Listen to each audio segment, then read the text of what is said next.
मागील बऱ्याचशा दिवसापासून चाकण तळेगाव या रस्त्याची वाहतूक कोंडी संदर्भात अनेक प्रश्न उपस्थित होत आहे।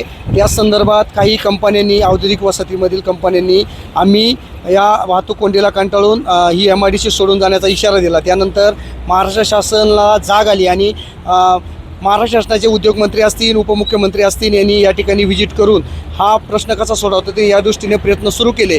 पण आपण पाठीमागे बघू शकता की जो ठेकेदार आहे त्या ठेकेदारानं जसं काम करायला पाहिजे असं कोणत्या प्रकारचं काम ठेकेदाराकडून होत नाही। मोठ्या प्रमाणावरती 8 दिवसापासून हे काम चालू आहे। खड्डा बुजवण्यासाठी जर एवढे दिवस लागत असतील तर हा प्रश्न लवकर निकाली निघेल असं काही वाटत नाही। आणि शासनाने 31 ऑगस्ट ही डेडलाईन दिली होती खड्डे बुजवण्याची आणि रस्त्याची दुरुस्ती आहे ती करण्याची। ही कुठेतरी फोल ठरण्याचं आता चित्र निर्माण झालं आहे। या संदर्भात आपल्या बरोबर बोलण्यासाठी काही स्थानिक नागरिक आहेत। नक्की काय सांगाल, हे जे शासनाचं धोरण अवलंबलं आहे लवकरात लवकर खड्डेमुक्त करायची, वाहतूक कोंडीमुक्त करायची, तर हे होईल का? आणि नक्की याचा मूळ गाभा काय रस्त्याचा? याचं मूळच असं आहे, मी तर म्हणेल देर आहे दुरुस्त आहे। ह्या तळेगाव चाकण शिक्रापूर या रस्त्याच्या दुरुस्तीसाठी, याच्या रुंदीकरणासाठी आणि मजबूतीकरणासाठी ऑक्टोबर महिन्यामध्ये याची प्रशासकीय मान्यता झाली आणि त्याचं टेंडर जानेवारी महिन्यामध्ये याचं टेंडर झालं। परंतु मागच्या 8-9 महिन्यामध्ये ह्याच्यावरती कसल्याही प्रकारचं काम झालं नाही। आणि त्याच्या ज्यावेळेस चाकणचा प्रश्न खूप ऐरणीवरती आला, सगळे राज्यकर्ते, स्थानिक नागरिक, कंपन्यावाले हे सगळे ज्यावेळेस पेटून उठले त्यावेळेस हा प्रश्न। परंतु माझ्यासारखा कार्यकर्ता गेली 6 महिने सार्वजनिक बांधकाम विभागाच्या सगळ्या अधिकाऱ्यांच्या संपर्कात आहे। कारण याला मूळच असं आहे की ज्या वेळेस स्वर्गीय अजितदादा पवार हे चाकणच्या ट्रॅफिकच्या वाहतुकीच्या प्रश्नासाठी पाहणी करण्यासाठी आले त्यावेळेस दादांनी HP चौकामध्ये उभ्या असताना दादांच्या समोर मी त्यावेळेस प्रश्न मांडला की दादा हा रस्ता 20 ते 22 मीटर रुंदीचा आहे, परंतु याला कुठेही 20-22 मीटरची रुंदी दिसत नाही, तर हा 20-22 मीटर जर रुंद झाला तर हा प्रश्न सुटेल। आणि मग दादांनी त्याच ठिकाणी लगेच त्या बांधकाम विभागाचे बाविस्कर यांना विचारलं की हे खरं आहे का? ते बोलले बरोबर आहे दादा, आपल्याकडे 20-22 मीटरचा रस्ता आहे, परंतु आम्ही 72 कोटी रुपयाची मागणी शासनाकडे केलेली आहे। दादांनी जाग्यावरती ताबडतोब त्यांच्या स्वभावानुसार त्यांनी तिथूनच सेक्रेटरी मनीषा म्हैसकर यांना फोन केला सकाळी 8-8:15 वाजता आणि सांगितलं की त्या कामाला मंजुरी द्या। ऑक्टोबर महिन्यामध्ये त्या कामाला मंजुरी झाली, 59 कोटी रुपयाची प्रशासकीय मान्यता झाली आणि जानेवारीमध्ये त्याचं टेंडर झालं। तेव्हापासून आत्तापर्यंत आम्ही वारंवार त्याचा पाठपुरावा करतोय की हे काम कधी चालू होणार, कधी चालू होणार, परंतु काय त्याच्यामध्ये कुणाचे लागेबांधे होते, कुणाचे संबंध होते, ठेकेदाराचे काय अडचणी होत्या काही समजायला तयार नाही। मी तर एक्झिक्युटिव्ह इंजिनियरला एकदा सांगितलं, हे जे काल परवा उदय सामंत साहेब बोलले की त्याला ब्लॅकलिस्ट करा, हे मी पूर्वीच बाविस्करांना म्हणलं होतं की तुम्ही तो जर काम करत नसेल तर तुम्ही रिटेंडर करा, दुसऱ्याला काम जाऊ द्या। पावसाळ्यामध्ये अडचणी वाढणार आहेत आणि तेच झालं, पावसाळ्यामध्ये ह्या अडचणी वाढल्या। हे जर पावसाळ्यापूर्वी काही काम झालं असतं तर ह्या अडचणी आल्या नसत्या। आजही तुम्ही पाहिलं तर हा रस्ता 7 ते 8 मीटरच्या वर डांबरीकरण नाही, रस्त्याची 20-22 मीटर हा पूर्वपार आमच्या गाव नकाशावरती हा रस्ता 20 ते 22 मीटरचा आहे। मग तो 20-22 मीटर जर डांबरीकरण केला, मजबूतीकरण केला तर हा प्रश्न सुटेल। उद्या शासनाने आज जो एलिव्हेटेड रस्ता मंजूर केलेला आहे त्याचं काम करायचं आहे, ते काम करण्याच्या आधी याला पहिला 22-22 मीटर पूर्ण तयार करावा लागेल आणि मग मध्ये कुठेतरी 6-7 मीटरमध्ये त्यांच्या एलिव्हेटेडचं काम चालू होईल, नाहीतर अन्यथा हा रस्ता बंद करावा लागेल आणि मग ते काम करावं लागेल। कुठेतरी जे स्थानिक अधिकारी असतील किंवा काही वरिष्ठ अधिकारी असतील ते कुठेतरी वरिष्ठ मंत्री महोदय असतील किंवा नागरिक असतील यांची दिशाभूल करतायत का किंवा कॉन्ट्रॅक्टरला वाचवण्याचे काही प्रयत्न करताय का? 100% खालचे अधिकारी हे वरिष्ठांना माहिती देताना चुकीची माहिती देतात। जसा की MIDCचा प्रकार झाला, 75 मीटरला म्हणजे सगळं भूसंपादन झाले, परंतु नंतर लगेच दुसऱ्याच दिवशी तिथं काम थांबवलं। आमच्यासारख्या स्थानिक कार्यकर्त्यांनी मध्यस्थी केली, शेतकऱ्यांचे प्रश्न समजून घेतले, MIDCचे RO नितीन गवळी साहेबांना सांगितले, त्यांनी त्याच्यावरती सकारात्मक मार्ग काढला। हे होणं गरजेचं आहे। जसं की आता या तळेगाव चाकण रस्त्याच्या बाबतीमध्ये खड्डे खड्डे खड्डे इतका त्या खड्ड्यांचा असा उहापोह करून ठेवला की मंत्री महोदयांना वाटलं की खरंच खड्ड्यामुळे ट्रॅफिक होते, परंतु याचं मूळ हे रस्त्याचं रुंदीकरण हा आहे आणि त्या ज्या 59 कोटी रुपयाचा निधी आहे, मी म्हणतो जर अधिकाऱ्यांकडे नॉलेज असेल, त्यांचे काही टेक्निकल गोष्टी असतील, त्यांनी सांगावं की 59 कोटीमध्ये हा रस्ता रुंद होणार नाही, हा रस्त्याला आम्हाला अजून पैसे लागतील, तर मंत्री महोदय त्याची तरतूद करतील। परंतु खड्डे असं सांगितलं गेलं की एकनाथभाई शिंदेंनी त्या दिवशी मग सांगितलं की बाबा मी जे ठाण्यात टेक्नॉलॉजी वापरली, गोव्या हायवे वापरली, तिच्या माध्यमातून आपण खड्डे बुजू। परंतु माझं चॅलेंजनी त्यांना दावा आहे की तुम्ही चाकण, शिक्रापूर आणि तळेगावपर्यंत 100 ते 150 मीटरच्या वर कुठेही खड्डे नाही। जे 2-3 स्पॉट असे आहेत की जिथं पाण्याचा निचरा होत नाही त्या ठिकाणी खड्ड्याची अडचण आहे, परंतु मूळ अडचण या रस्त्याची रुंदीकरण ही आहे, जी की मागच्या 25 वर्षात ह्या रस्त्याला आहे तेवढा तो रस्ता डांबरीकरण केला जातो, आहे तेवढ्याची डागडुजी केली जाते.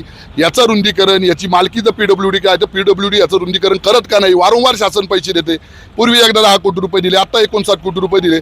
नक्की हे पैसे जातात कुठं? हा सर्वसामान्य नागरिकाला पडलेला प्रश्न आहे. दुसरा एक अजून एक विषय येतोय की आता 4 दिवसापासून किंवा मागच्या आठवड्यामध्ये काही मंत्री महोदय किंवा उपमुख्यमंत्री ते येणार होते, त्यावेळेस कामाला वेग आला होता कुठेतरी.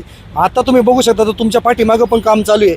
आता 4-5 दिवस झालेत, कुठेतरी कॉन्ट्रॅक्टरनी अर्धवट उकरून ठेवलं आहे. आता त्यामुळे ट्रॉफिक जाम होते. आता 2 वाजल्यापासून परत ट्रॉफिकचा फ्लो वाढणार आहे, त्यामुळे कुठेतरी अडचण निर्माण होती. आणि मंत्री महोदयाने असंही सांगितलं त्या दिवशी मिटिंगमध्ये की त्याला काळ्या यादीत टाकणार. हे कुठेतरी होताना दिसत नाही. नक्की काय याच्या मागे काय असू शकतं? काय शेवटी काहीतरी याच्यामध्ये हितसंबंध जोपासल्याशिवाय अशा अडचणी होत नाहीत.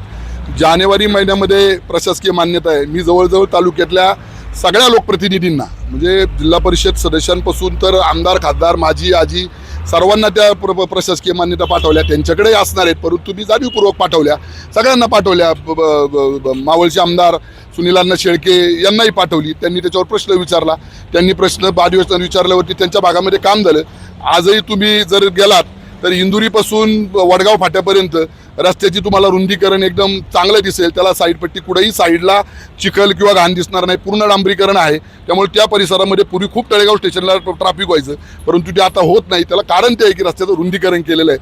आपलाही पुन्हा नाशिक हायवेला तुम्ही पाहिलं तळेगाव चौक, आंबेठाण चौक हे रुंद झाल्यामुळे तिथला प्रश्न मिटला आहे. रस्ता रुंद करणं हा त्याच्यावर वाहनांची संख्या वाढलेली आहे. तुम्ही वाहनांची संख्या वाढल्यामुळे रस्ता तुम्हाला तेवढा रुंद करावा लागेल. ही आता जेवढी रस्त्यावरती वाहनं आहेत ही जागेवरती नुसती उभी केली तरी रस्ता पॅक होईल, इतकी परिस्थिती बिकट आहे. रस्ता गाडीला गाडी चिटकून असते, वाहनांना वाहनं. त्यामुळे हा प्रश्न हा रस्त्याचं रुंदीकरण केल्याशिवाय मिटणार नाही. कुठेतरी अधिकारी या प्रश्नाकडे कुठेतरी कानाडोळा करतात किंवा कशामुळे अधिकारी याच्याकडे दुर्लक्ष करून वरिष्ठांना दिशाभूल करतात, काय असेल? ज्या वेळेस उद्योग मंत्री उदयजी सामंत साहेब आपल्या चाकणच्या दौऱ्यावरती आले त्यावेळेस आम्ही तो प्रश्न मांडला की 59 कोटी रुपयाच्या कामाला मागच्या 8-9 महिन्यामध्ये प्रशासकीय मान्यता होऊन सुद्धा काम चालू होत नाही आहे. त्यावेळेस तो गांभीर्यपूर्वक त्यांनी बाविस्कर यांना विचारलं तर ते म्हणजे आम्ही त्यांना 2 नोटीस दिल्या. तर त्यांनी तिकडनं सांगितलं तुम्ही ब्लॅकलिस्ट करा त्याला.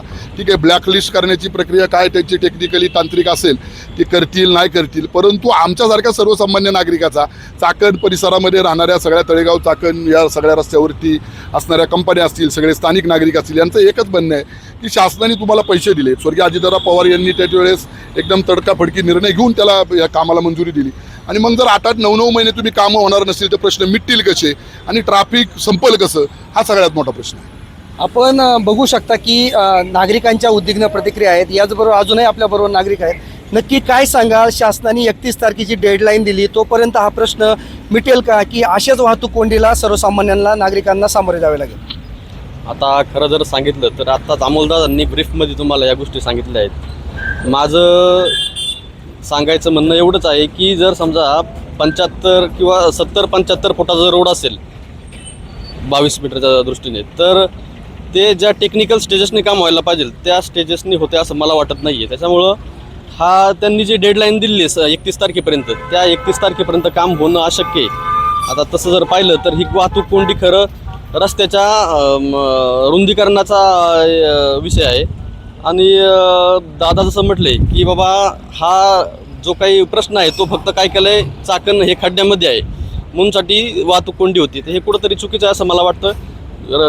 रस्त्यावरती खड्डे थोड्या प्रमाणात आहेत, मात्र जे काही बाबा अतिक्रमण हटवलं आहे ते जर समजा प्रॉपर नियोजन केलं तर हे ज्या डेडलाईन 4-4 वेळा देण्याची जी गरज लागते ती यापुढे येणार नाही असं मला वाटतं.